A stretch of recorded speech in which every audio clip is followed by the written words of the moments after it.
Diplomats from over 40 countries are holding a second day of talks in Saudi Arabia on possible solutions to the conflict.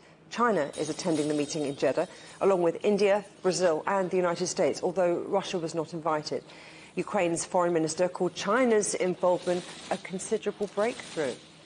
Well, Al-Ahmed is Saudi analyst and director of the Institute for Gulf Affairs in Washington. Thanks for coming on the programme. Now, a lot has been said about the number of developing world nations taking part here. It's a show of solidarity, but that's also a lot of opinions. So beyond sharing principles, what can really come out of these talks?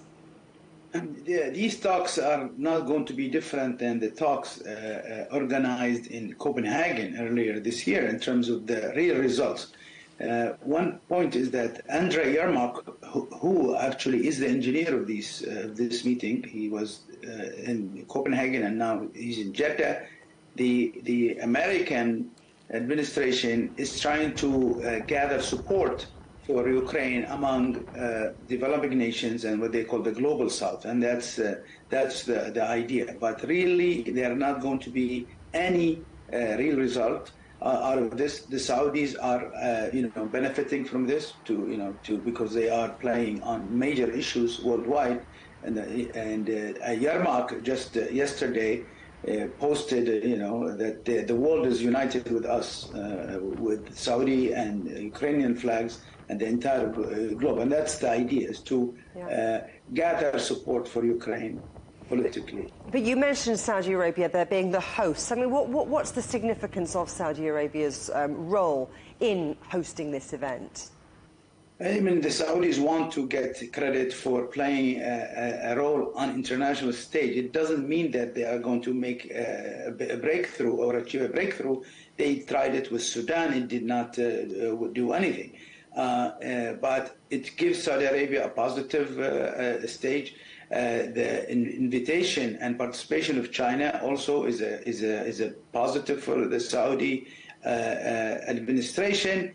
And the U.S. is desperate to get something out of Saudi Arabia vis-a-vis, normalization with Israel, and that's why Jake Sullivan is there, because he's trying to kind of please the Saudis and also get them to do something, normalization with the Israelis. Now, there have been some suggestions that Russia's withdrawal from the Black Sea grain deal and the recent bombings of the port at Odessa have been a game changer for many Gulf and African nations. What's your take on that?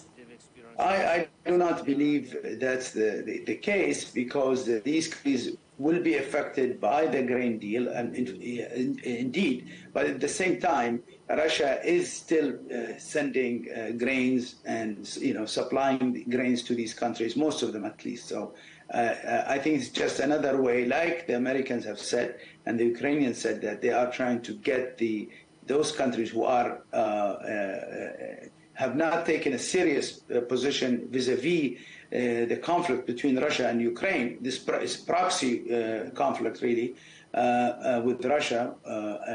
So they want them to join Ukraine and solidarity and actual position to isolate Russia. And it looks like there is some progress in that, meaning that Russia was not invited, and Russia did not welcome these talks, because Russia should be on board, and they did not come out strongly and welcome these talks in Jeddah. So you talk about countries taking a serious position. Now, Ukraine has said that China's participation in the talks is a considerable breakthrough. So what impact do you think Beijing's involvement could really make? I think that the Ukrainians want Beijing to shift support or not to kind of play neutral. They want them to join Ukraine against the Russians. I don't think that's going to happen, obviously, but I think they are trying to get that, and it's not going to happen. China is not, is not fooled, and its interest is to remain neutral in this conflict. But also China wants to give something to the Saudis, and this, the MBS Saudi prime minister and ruler insisted that China attends, and I think that is good for him and good for China, but it's not going to change China's position. Ali Al-Ahmed, always great to talk to you and hear your insights. Thank you very much. Thank you so much.